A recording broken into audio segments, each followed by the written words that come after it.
반갑습니다. 5월 하면 가장 먼저 떠오르는 단어가 무엇일까요? 어린이날. 어린이날이 가장 크게 들렸는데 저는 역시 어린이날을 포함한 가족이라고 생각을 합니다. 그리고 우리는 또 하나 굉장히 중요한 것을 앞두고 있습니다. 무엇일까요? 5월 19일 행복한 사람들의 축제를 앞두고 있습니다. 우리는 행축으로 VIP들을 초청하고 있죠. 그런데 많은 사람들이 전도하는데 주저하는 경우가 생각보다 많아요. 저도 마찬가지지만 정말 전도하는 데 있어서 주저하는 경우가 많은 이유가 뭐냐면 전도를 하는 가정 가운데 그 사람들과 관계가 잘못되거나 깨어지지 않을까 하는 걱정이 많기 때문이죠.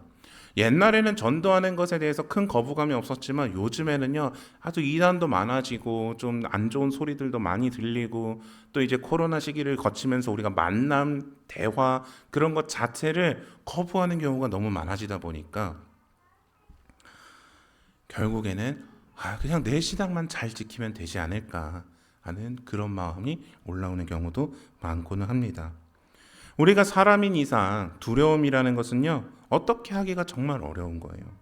그러나 오늘 본문 가운데 하나님이 우리에게 힘을 하나 더해주고 계시는데 어떤 힘을 더해주시는지 한번 살펴보도록 하겠습니다. 오늘 본문은요 이제 사사 기드온이 300명의 용사를 다 추린 후에 싸우기 직전의 상황입니다. 처음에는 정말 많은 숫자가 있었지만 물을 어떻게 마시느냐 어떻게 하느냐 이거저거 하다 보니까 300명만 남았었죠. 사실 그리고 이제 적 진영을 정탐하려고 하는데 이 전투는요 말이 안 되는 전투예요. 적 진영의 규모가 몇 명인지 혹시 아시는 분 계신가요? 300대 몇 정도면 싸울 만할까요? 한 5천? 정말 이 군사들이 일당백이라고 가정하고 싸우면 한 3만 정도 생각해 볼 수 있겠죠. 그런데요 기록에 따르면 13만 5천 명이라고 합니다. 13만 5천 대 300. 어마어마한 대군이죠. 사울 왕이 즉위했던 기원전 약 1000년경에 세계 인구가 5천만 명 정도 된다고 얘기를 해요. 우리나라 인구가 대략 5천만 정도 되는데 계속해서 줄고 있지만 5천만 정도 되는데 상비군의 숫자가 50만입니다. 그러니까 전 세계의 인원이 5천만이고 우리나라 군대 숫자가 정말 많은 편인데 50만. 그리고 그 중에서 13만 5천이라고 하면 전 세계에 거의 한 20% 되는 군사가 이 미디안의 군사들이라는 거죠. 그런 군대가 고작 300명의 사람으로 싸우라고 하는 것은 너무나도 너무한 이야기예요. 정말 너무한 이야기예요. 어떤 사람은 영화 300 보면서 300명으로도 잘 싸우는구만 그렇게 얘기할지도 모르겠는데요. 사실 영화는 영화이고 실제로 그 300명 뒤에 7,000명이라는 다른 연합 군들까지도 있었어요. 그래서 인간적으로 생각해 볼 때 미디안과 맞서는 이 전투는 결코 불가능한 것이었습니다. 기드온의 마음이 어땠을까요? 하나님의 부르심에 응답해서 이 자리까지 나오긴 나왔는데 그는 하나님 앞에 여러 번이나 표징을 구할 만큼 겁쟁이였던 사람이었어요. 원래는 농부에 지나지 않는 사람이었고 부르심을 받아서 덜컥 지도자가 돼버렸어요. 말씀에 순종하다 보니까 자신 주변에 남은 군사는 300명밖에 되지 않는 거예요. 솔직히 저 같았으면요 하나님이 순교하러 보내시나 보다라고 생각했을 것 같습니다. 그럼 불안한 기드온의 마음을 보시고 하나님께서 기드온에게 정탐을 명령을 하시죠. 오늘 본문을 통해서 우리가 깨달아야 할 것이 무엇인지 한번 살펴보도록 하겠습니다. 첫째입니다. 하나님께서는 작은 일에 충성하는 자에게 큰 영예를 주신다라는 것입니다. 10절과 11절 말씀 우리 한번 같이 읽어보실까요? 내가 내려가기가 두려우면 너의 부하 브라와 함께 먼저 적진으로 내려가 보아라. 그리고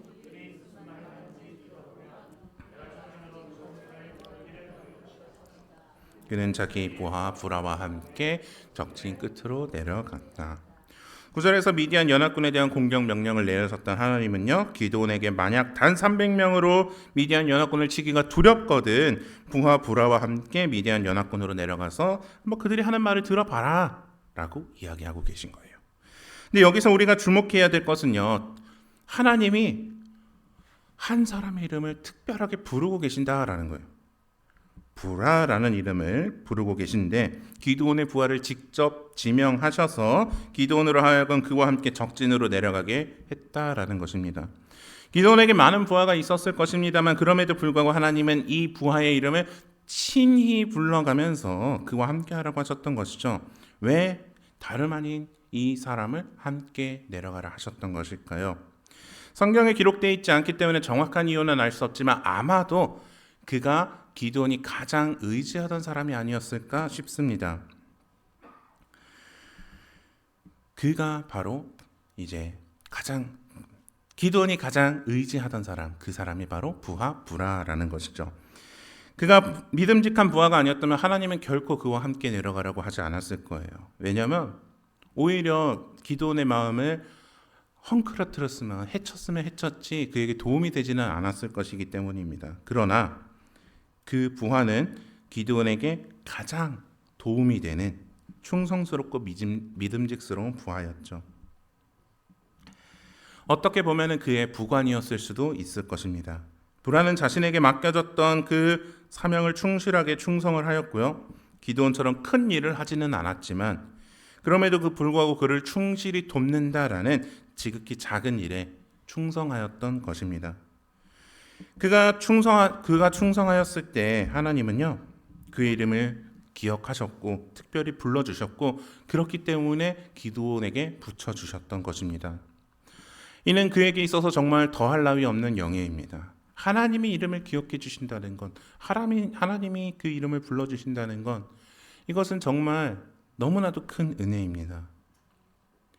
다른 사람의 부하로서 충성하는 것은 결코 쉽지 않은 일입니다. 인간적으로 볼 때 너무 보잘것없어 보이기 때문이죠. 그래서 그 일에 충성한다 해도 아무도 알아주거나 인정하지 않는 경우가 너무나도 많아요. 그래서 그런 말, 이거는 조금 어울리지 않네요. 잘못 생각을 했었어요.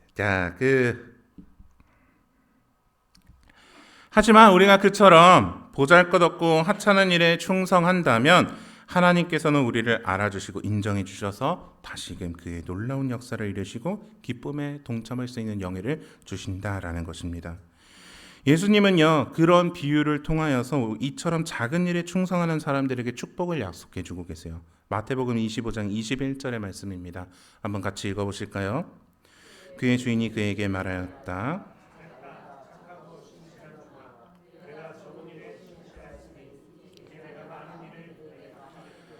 와서 주인과 함께 기쁨을 누려라.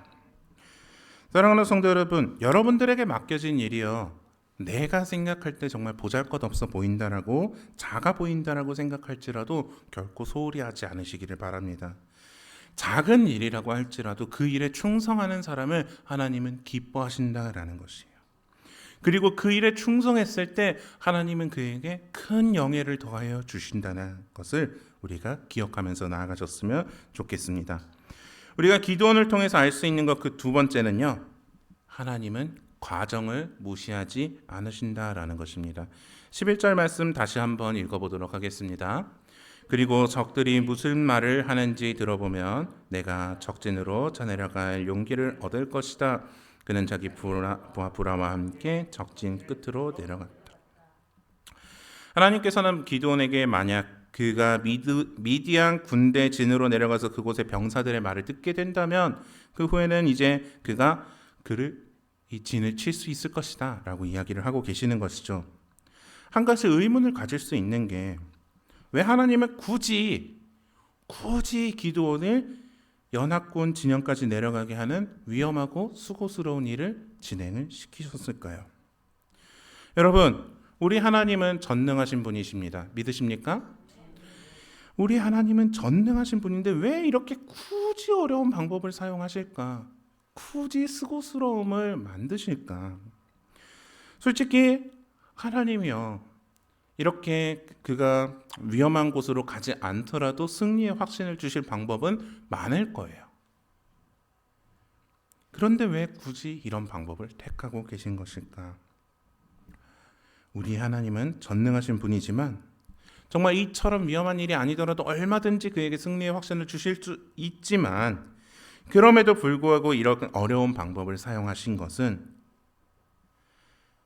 그가 기드온으로 하여금 미디안 진영으로 내려가는 그 과정에서 미디안 군의 엄청난 수효를 그 머릿수를 보게 하심으로 마음의 준비를 시키셨고, 또 그들이 머물고 있는 지형을 살펴보게 하심으로써 어떤 방법으로 공격할지를 결정하게 하도록 하기 위함이었습니다. 다시 말해서 하나님께서는 기드온이 미디안 연합군의 진영으로 내려가서 병사의 말을 듣고 승리의 확신과 용기를 얻는 결과를 통해서 뿐만 아니라 그 결과를 향하여서 나아가는 과정, 미디안 연합군의 진영으로 내려가는 그 과정을 통해서도 하나님은 그가 이 연합군을 물리칠 수 있는 방법을 더해주고 계시다라는 것입니다. 하나님은 단지 결과뿐만 아니라 과정을 통해서도 역사하시는 분입니다. 결코 결과만을 중시하고 과정을 무시하는 분이 아니시라는 것이죠. 그래서 때로는 백성이 위험한 일을 겪기도 합니다. 고통 또한 허락하실 때도 있습니다. 그 가장 큰 예로 들 수 있는 것이 이스라엘 백성들의 출애굽 사건과 광야의 생활이 그랬었던 것이죠.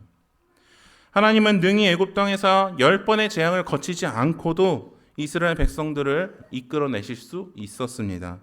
또 이스라엘 백성들로 하여금 광야에서 40년이나 생활하지 않고도 이스라엘 백성들을 애굽 땅에서 이끌어내서 가나안 땅으로 들어가게 하실 수 있었습니다. 그러나 만약에 그런 결과만을 그들이 겪었다면 어떤 일이 일어났을까요? 아마도 이스라엘 백성들은요, 애굽의 모든 신들이 거짓 신이라는 것을 믿지 않았을 것입니다. 그들도 나름 신이지라고 힘이 있다고 생각하고, 그래도 우리 하나님이 제일 강한 신 정도일 거야라고 생각을 했을 겁니다. 유일하신 하나님이라는 생각을 하지 못할 거예요. 또 아무런 준비 없이 가나안 땅으로 들어가게 되면 어떻게 될까요? 가나안 족속들의 사악한 풍습에 자신들을 지켜낼 수 없었을 것입니다. 안 그래도 사사 시기에 그렇게 정말 심각한 일들을 많이 벌이는데 더 빠르게 물들었겠죠. 다윗의 도피 생활이 또 대표적인 예입니다. 하나님은 얼마든지 다윗으로 하여금 사울을 피해 도망해야 되는 그 도피 생활을 하지 않고도 왕으로 만드실 수 있었지만, 만약 그렇게 했다면 다윗은 그 도피 생활 가운데 언제나 함께 하셨던 하나님의 은혜를 누리지 못했을 거예요. 모든 위기와 환난에서 구원하셨던 하나님을 경험하지 못했을 것입니다. 이스라엘의 철기 문화의 보급이 한참이나 뒤처지게 됐을 것이고, 다윗이 철저하게 하나님을 의지하는 일이 없어졌을 것입니다. 하나님은요, 과정을 무시하지 않으시는 분이에요. 과정을 통해서 오히려 더 큰 역사를 이루시는 분입니다. 따라서 우리 성도들은 그 결과를 무시해서는 안 됩니다. 힘들고 어려운 과정이라고 할지라도요, 우리는 그 과정을 회피해서는 안 된다라는 것입니다. 오히려 가능하다면 하나하나 그 단계를 밟아 나가는 것이 중요하다라는 것이죠. 지금의 시대는 결과를 중요시하는 시대입니다. 과정은 어떻게 되든 일단 결과만 잘 내면 좋다라고 생각하는 경우가 정말 많습니다. 그래서 결과를 위해서 정말 여러 가지 수단들을 생각을 하죠. 옳지 못한 과정을 보면서 세상은 그래도 결과가 좋으면 오케이 하지만 우리는 그래서는 안 된다라는 것이죠. 예를 들어 볼까요? 많은 교회에서요, 자신의 전도수를 늘리기 위해서 다른 교회에서 사람들을 빼오는 경우가 많습니다. 다행히도 우리 가정교회는 이런 수평이동을 웬만하면 지향을 하고 있기 때문에 우리가 좀 그 면에서는 안전하다고 생각이 돼요. 또 어떤 경우에는요, 떳떳하게 벌지 못한 돈으로 교회에 헌금을 하는 경우도 있습니다. 이것이 하는 것이 옳으냐 나쁘냐의 문제를 볼 때 그것은 양심에 달려있는 문제겠지만, 결과적으로 볼 때 정말 교회에 도움이 되는 것처럼 보이지만 하나님은 어떤 마음을 가지실까? 하나님은 남을 속이고 빼앗은 돈으로 헌금하는 것을 기뻐하실까? 라는 점을 생각해 보아야 한다는 것이죠. 하나님은 과정을 중요하게 보십니다. 그렇게 우리는요, 떳떳하게 하나님의 방법을 따라 살아갈 수 있는 그 방법으로 결과를 내야 합니다. 그 과정 가운데 하나님은 우리를 큰 축복 가운데로 인도해 주실 줄로 믿습니다. 오늘 본문을 통해서 우리가 알아야 할 것 그 세 번째입니다. 우리는 눈에 보이는 것을 두려워해서는 안 됩니다. 12절을 보면은요, 미디안 사람과 아말렉 사람과 동방의 사람들이 골짜기에 누워 있는데 메뚜기 같이 많고 그 사람들이 낙타수 같이 많고 해변의 모래 같이 많았다라고 말하고 있습니다. 안 그래도 엄청난 수적 열세로 위축되어 있는 기드온을 더욱 두렵게 만들기 위해서는 충분한 것이었습니다. 잠시 실내 체육관 사진을 한번 보실까요? 정말 사람 많죠, 여러분? 몇 명 정도 될 것 같나요? 크게 한번 외쳐보시죠. 몇 명 정도 되실 것 같나요? 5천. 네, 만. 자, 정말 많은 사람이 있는데요. 이 안에 10,000명이 넘지를 않습니다. 왜냐하면 이 잠실 경기장의 최대 좌석수가 11,069석이래요. 그리고 사진상에서 잘려나간 사람도 있고 여기 자리에 앉지 않은 빈 좌석들도 있죠. 그런데 13만 5천 명이면 정말 얼마나 많을까요? 10,000명이 안 되는 사람들도 이렇게 많아 보이는데 13만 5천 명. 끝도 없이 펼쳐져 있는 진영. 헤아릴 수 없을 만큼 많은 낙타와 말들. 그리고 정말 깨알같이 많은 사람들. 만약 기드온이 이 모습만 보았다면 그들에 대한 공격을 포기했을 것 같습니다. 집으로 돌아가서 전처럼 산성이나 굴 속에서 숨어 지냈을 것이 분명하죠. 그러나 기드온은 여기서 좌절하지 않고 미디안 군사들이 나누는 대화에서 용기를 얻었고 그들을 공격하고자 했습니다. 그리고 그들을 공격했을 때 그 엄청난 숫자에도 불구하고 기드온 앞에서 그들은 순식간에 무너지는 모습을 보였던 것이죠. 엄청난 수와 병력과 낙타와 말들은 하나님의 권능 앞에서는 전혀 아무짝에도 힘이 되지 않았습니다.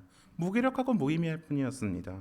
눈에 보이는 세상의 힘과 권세는요, 보이지 않는 하나님의 힘 앞에서, 하나님의 권능 앞에서 아무런 힘을 발휘하지 못합니다. 따라서 하나님을 힘입어 살아가는 백성들은 결코 우리 눈에 보이는 것에 두려워할 필요가 없습니다. 또 두려워해서도 안 되는 것입니다. 우리는 그보다 강한 하나님과 함께하고 있기 때문입니다. 가데스 바네아에서 정탐꾼들이 보고를 듣고 두려워했던 이스라엘 백성들의 모습은요, 이 같은 사실들을 보여줍니다. 정말 하나님을 배반하게 되는 것, 두려움으로 인해서 하나님을 배반하게 되는 모습을 보여주고 있는 것이죠. 가나안 원주민들의 그 큰 몸과 그들의 성의 견고함으로 인하여서 두려워했을 때, 눈에 보이는 그들의 힘에 두려워했을 때, 그들은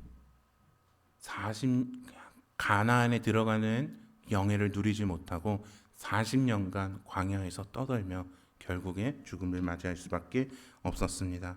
만약 그들이 하나님을 제대로 의지하고 그래서 가나안 원주민들을 두려워하지 않고 다 같이 싸우자고 마음 먹었다면, 하나님의 힘을 믿었다면 그 백성들을 몰아내고 정말 하나님의 나라를 채울 수 있는 그런 영예를 누렸을 것입니다.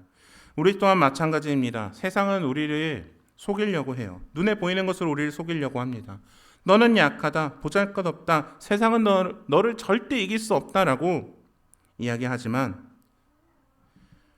기드온이 그랬듯이 우리 또한 눈에 보이는 위협과 싸우게 되면 분명히 승리할 수 있는 것입니다.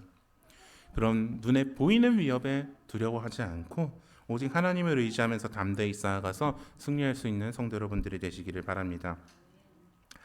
말씀을 맺고자 합니다. 현대를 살아가는 우리의 상황은요, 미디안의 군대를 맞이하고 있는 기드온과 크게 다를 바가 없습니다. 세상은 눈에 보이는 위협으로 우리를 위협합니다. 그런 세상의 위협은 우리에게 꽤나 무섭게 다가옵니다. 또한 이것은 단순히 물리적으로만 다가오는 것이 아니라 정신적으로, 영적으로 우리를 공격합니다. 이러한 위협에 맞서서 우리는 행동해야 할 필요가 있습니다. 우리가 전도함이 어려우면요, 사단이 그것을 너무나도 싫어하기 때문입니다. 그렇게 사단은요, 우리에게 다양한 의심과 두려움을 심고 우리가 바르게 행동하지 못하도록 우리를 조종하려고 합니다. 그러나 우리가 그 두려움을 이겨내고 행동했을 때 우리의 행동은 믿음의 열매로 나타나게 되어 있습니다. 우리가 믿음의 열매를 이야기할 때 구원을 이야기하는 경우가 많습니다. 그러나 구원은 믿음으로만 얻을 수 있고요. 그 믿음은 또 하나님이 주시지 않고는 우리가 얻을 수 없는 것입니다. 그러나 우리가 명심해야 할 것은요, 우리가 믿고자 노력하는 것, 구원받고자 노력하는 것이 중요한 것이 아니라 믿는 사람들은 반드시 움직이고 행동하게 된다라는 것을 우리는 기억해야 됩니다. 우리가 믿는다라고 말은 하지만 행동하지 않는다면 그것은 의미가 없다라는 것이죠. 기드온의 부하였던 브라는요, 기드온의 말에 충성되게 행하였고 하나님께 지명받아 사명을 감당했습니다. 작은 일에 충성하는 사람은 큰 일에도 충성할 수 있는 힘을 가지고 있습니다. 그의 행동은 기드온이 하나님 말씀에 순종할 수 있는 도구로서 사용되었습니다. 하나님은 우리의 믿음의 과정을 또 다 기억하고 계세요. 결과만을 중요하게 여기는 분이 아닙니다.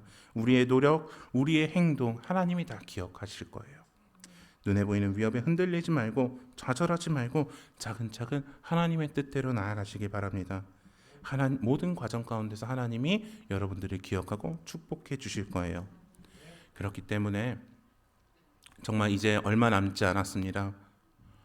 정말 그 하나님이 함께하여 주신다라는 그 믿음을 가지고 내가 조금 두려운 마음이 있더라도 내가 마음에 품고 있던 VIP들을 향하여서 한 발짝 더욱 나아갈 수 있는 여러분들이 되시기를 소망합니다.